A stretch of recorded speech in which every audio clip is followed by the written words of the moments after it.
Nah, variabelnya itu seperti yang dibahas tadi ya. Jadi variabelnya ada dua. Variabel yang mempengaruhi itu disebut dengan variabel bebas atau independen. Kemudian variabel yang dipengaruhi itu disebut sebagai variabel terikat atau dependent. Jadi ada sebuah variabel yang mempengaruhi variabel lain gitu. Kita akan melihat sejauh mana variabel satu mempengaruhi variabel yang lainnya, seperti itu.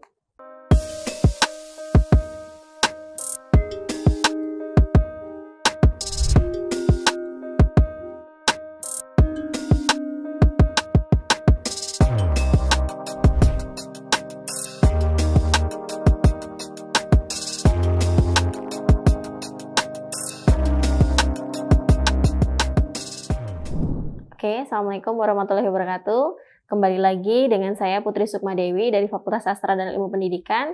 Kali ini saya akan membahas tentang materi regresi linear ya. Jadi materi ini akan Anda temui di beberapa mata kuliah statistik. Statistika ekonomi bagian 2 ya, jadi statistika ekonomi 2, statistika dasar 4 SKS pada bab terakhir, statistika dasar juga ada, kemudian statistika untuk di informatika juga ada pada materi terakhir. Jadi materi ini, regresi linear, itu adalah materi yang sudah masuk ke materi yang cukup sulit ya mungkin ya. Jadi Anda bisa saksikan video ini dengan baik, kemudian Anda bisa melihat latihannya nanti di spada.teknokrat.ac.id. Jangan lupa like, subscribe, dan komen ya di video pembelajaran ini. Baik, sebelum kita mulai, saya akan menjelaskan terlebih dahulu tentang arti dari regresi linear sederhana. Jadi regresi linear sederhana itu adalah model probabilistik ya, yang menyatakan hubungan linear antara dua variabel, di mana salah satu variabel dianggap mempengaruhi variabel lain. Jadi kita akan melihat kemungkinan hubungannya linear ya. Jadi antara X dan Y itu punya hubungan linear yang membentuk sebuah garis lurus. Jadi kalau dia ada hubungan lurus, kalau dia negatif. Jadi hubungan yang terbentuk antara variabel X dan Y adalah hubungan yang linear. Jadi kalau kita dulu belajar aljabar ada persamaan linear, maka hubungan antara X dan Y variabelnya itu adalah hubungan yang linear ya gitu. Nah, variabelnya itu seperti yang dibahas tadi ya. Jadi variabelnya ada dua. Variabel yang mempengaruhi itu disebut dengan variabel bebas atau independen. Kemudian variabel yang dipengaruhi itu disebut sebagai variabel terikat atau dependent. Jadi ada sebuah variabel yang mempengaruhi variabel lain gitu. Kita akan melihat sejauh mana variabel satu mempengaruhi variabel yang lainnya, seperti itu. Nah, persamaan regresi linear dari Y terhadap X itu biasanya dibuat dalam sebuah kalimat matematika Y sama dengan A plus BX. Y sama dengan A plus BX. Nah, Y di sini adalah variabel terikat ya. Jadi variabel yang akan dituju. Jadi kalau misalkan kita bicara laba perusahaan itu sebagai hal yang dituju, yang mempengaruhi misalkan biaya pemasaran, berarti X biaya pemasaran mempengaruhi laba perusahaan. Jadi Y sama dengan A plus BX. Nah, Y-nya tadi sekali lagi variabel terikat. X-nya variabel bebas yang akan dilihat ya. Kemudian A-nya adalah intercept atau konstanta. Nah, konstanta ini nanti akan dicari melalui hubungan yang terjadi antara X dan Y. Kemudian B adalah koefisien regresi atau slope. Gitu ya. Nah, nanti akan ada sebuah kalimat matematika yang terbentuk dari hubungan dua variabel itu. Nah, kalimat matematika tadi yang diterjemahkan dalam sebuah persamaan regresi linear akan dilihat seberapa dia signifikan menggambarkan hubungan antara X dan Y, seperti itu. Nah, berarti kan yang dicari adalah nilai A dan B ya. Karena nilai X, tadi misalkan saya bicaranya nilai pemasaran ya. Jadi misalnya biaya pemasaran itu X. Kemudian Y adalah laba perusahaan. Bagaimana biaya pemasaran tadi mempengaruhi laba perusahaan? Berarti kan X-nya sudah ada nih, biaya pemasaran. Kemudian laba perusahaannya juga sudah ada. Kita akan melihat dari misalnya 20 data. Kita akan melihat bagaimana hubungannya antara X ke Y. Nah, ada dua nilai yang akan kita cari, yaitu nilai A dan juga nilai B. Kita akan membahas cara mencari nilai A dan B ya. Nah, untuk mencari nilai A dan B itu ada 3 cara ya.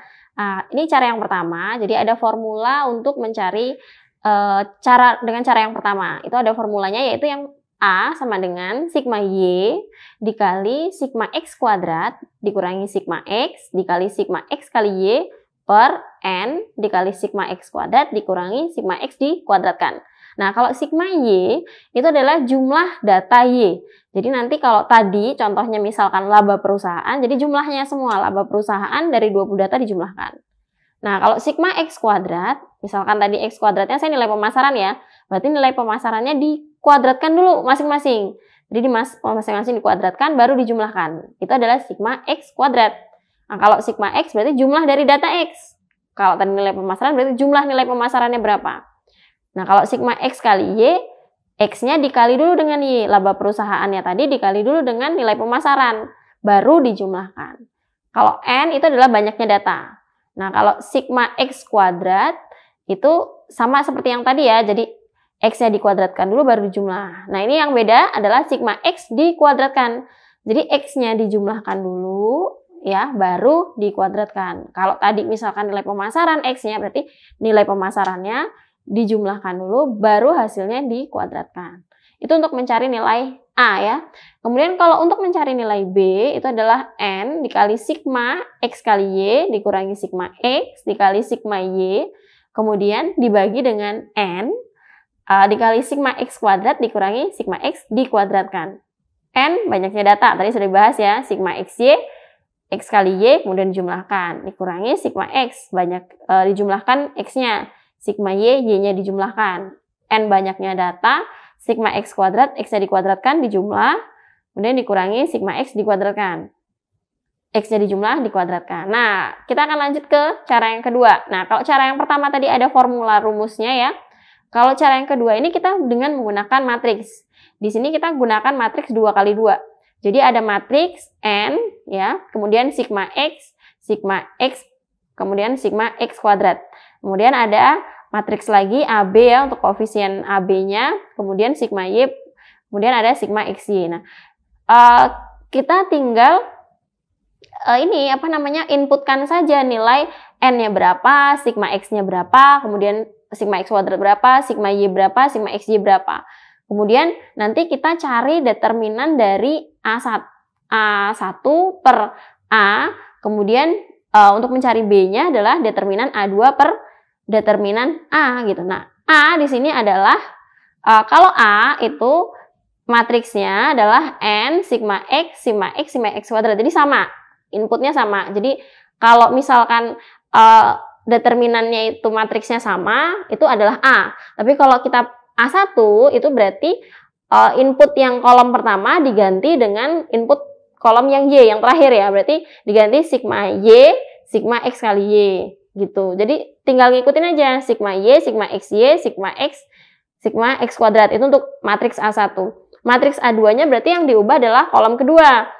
Kolom pertamanya tetap N sigma X. Nah, yang kolom keduanya diganti sigma Y, sigma XY.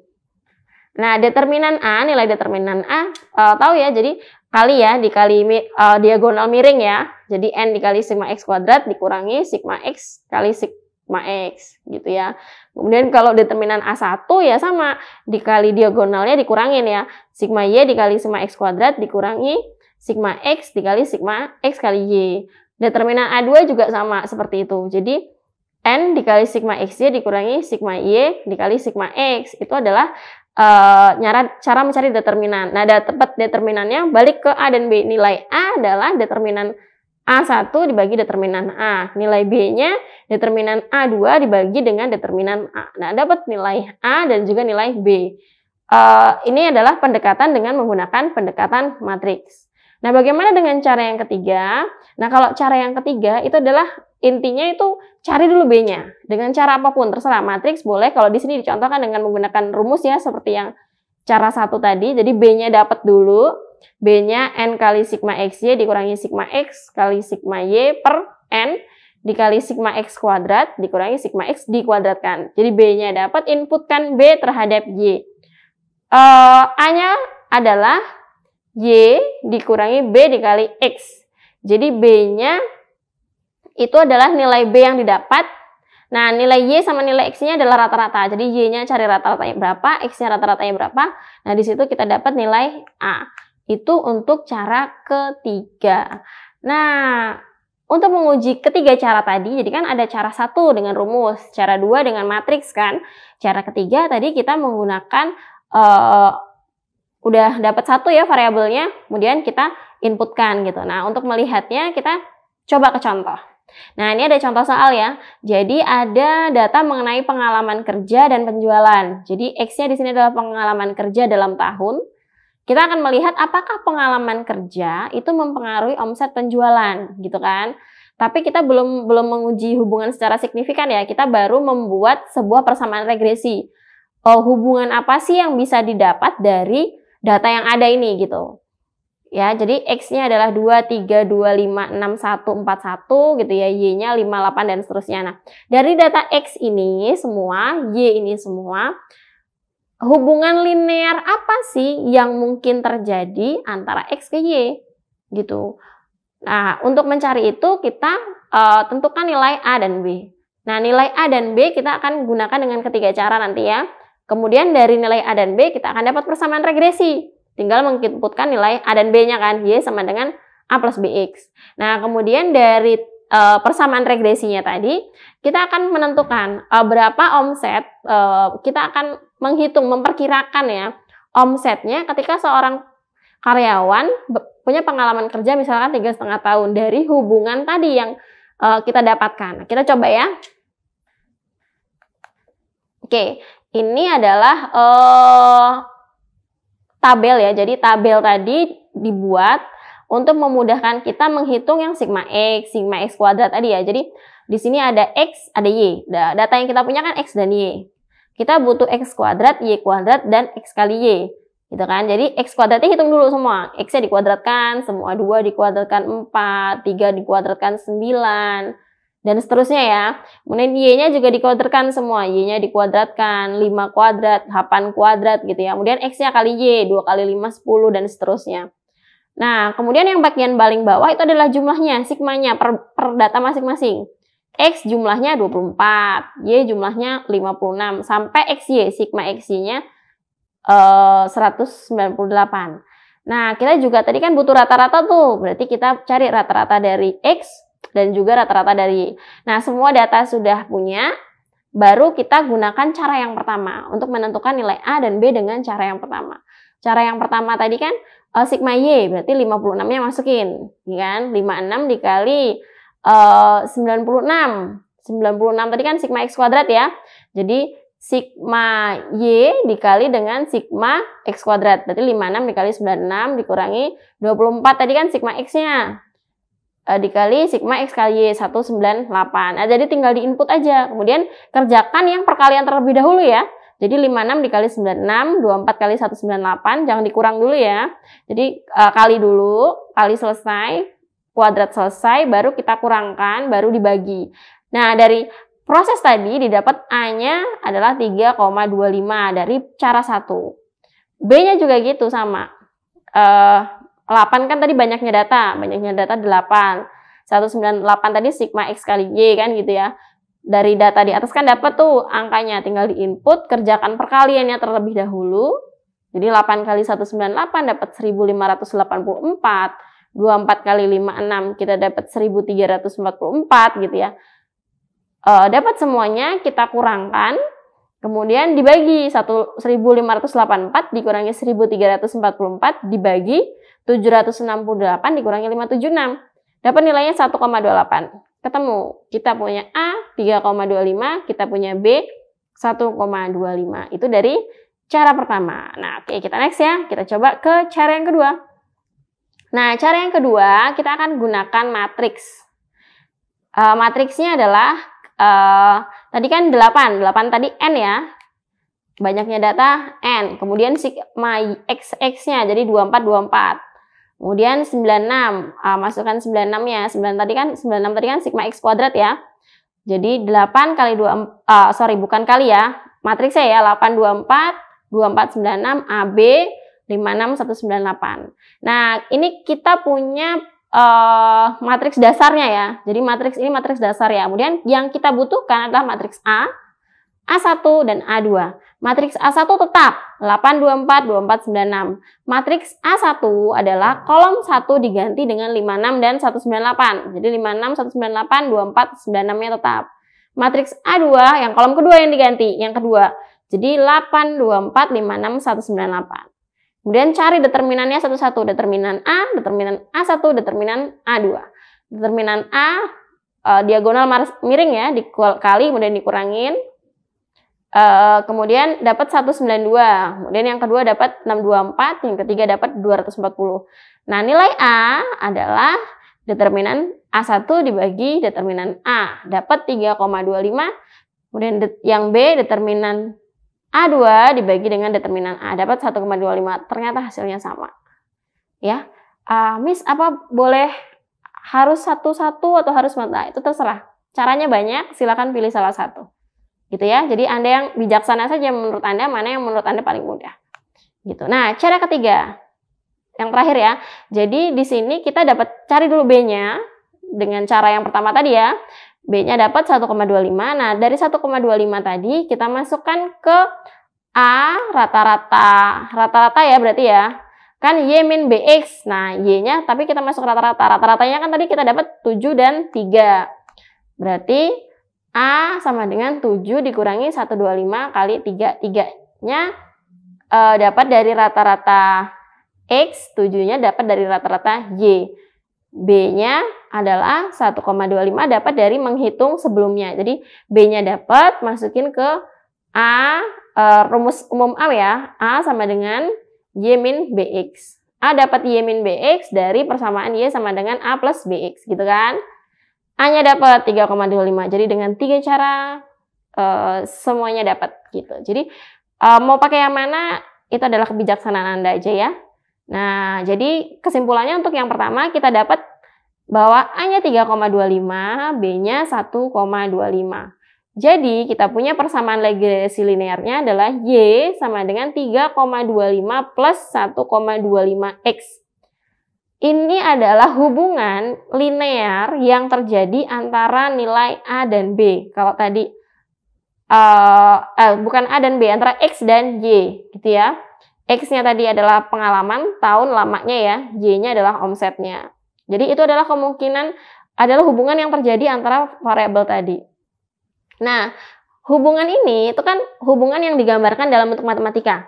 Hubungan ini kemudian bisa memprediksi kalau misalkan nilai duganya ketika X-nya 3,5 tahun. Berarti kalau nilainya 3,5 tahun, tinggal kita inputkan ke persamaan ya. Jadi 3,5 masukkan sebagai X, jadi kan 3,25 ditambah 1,25 dikali 3,5 dapat 7,625. Berarti diduga bahwa kalau seseorang punya pengalaman kerja 3,5 tahun, dia akan punya omset 7,625. Itu adalah nilai dugaannya. Nah, Miss, apakah itu sesuatu yang benar atau tidak? Nah, itu PR kita nanti ketika kita bahas melihat hubungan tersebut signifikan atau tidak, gitu ya. Nah, nanti Anda bisa lihat di next videonya ya, next videonya untuk materi regresi linear, materi ini ya, regresi linear ya, gitu. Jadi, tetap saksikan videonya lagi, gitu ya. Nah, untuk terakhir nih saya berikan latihan. Jadi ini adalah latihan ya. Jadi ini X-nya tingkat IQ ke hasil belajar. Apakah tingkat IQ itu mempengaruhi hasil belajar? Nah, latihan ini Anda dapat akses di Spada ya, spada.teknokrat.ac.id. Dan jangan lupa Anda tetap melihat video lanjutan dari mata kuliah ini ya. Oke, baik, saya akhiri. Wabillahi taufiq wal hidayah. Wassalamualaikum warahmatullahi wabarakatuh.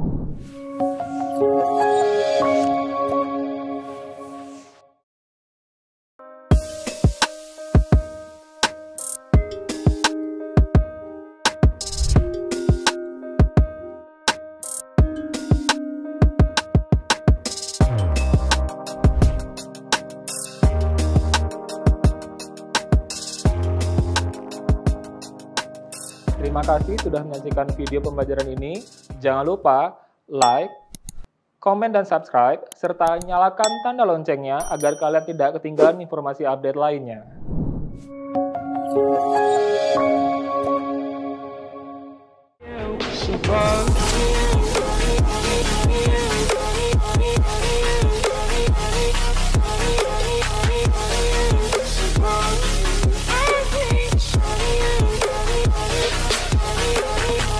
else above you. I hate somebody else.